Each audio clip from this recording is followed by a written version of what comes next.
আমি বুঝতে পারি না কেন বলো তো, কি হইলো? উত্তর দাও। উত্তর দেওয়ার জন্যই তো এত বছর ধরে অপেক্ষা করে আছি। তো দাও। আমিও আপনাকে ভালোবাসি। মানে?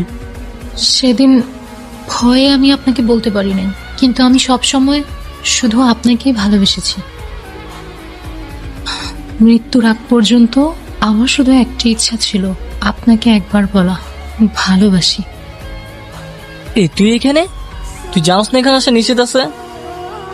আরে তুই কেমনে জানবি? আমি তো তোর কিছু বলিই নাই। শিট, এখানে বেশিক্ষণ থাকা যাবে না, তাড়াতাড়ি এখান থেকে চলে যেতে হবে।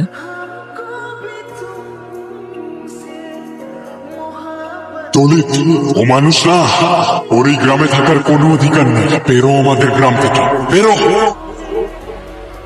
তো দাদা, কেমন লাগলো আমাদের গায়ে এসে? কিছু বললেন না তো? তোমাদের গায়ের আতিথেয়তায় আমি মুগ্ধ। তো দাদা, পুরো গাটা ঘুরে দেখেছেন তো? হ্যাঁ দেখেছি। ওই দিকটায় আমার এখনো যাওয়া হয়নি। ওই দিকটায় কারা থাকে? ওই দিকটা কেউ থাকে না দাদা, ওই দিকটা যাও।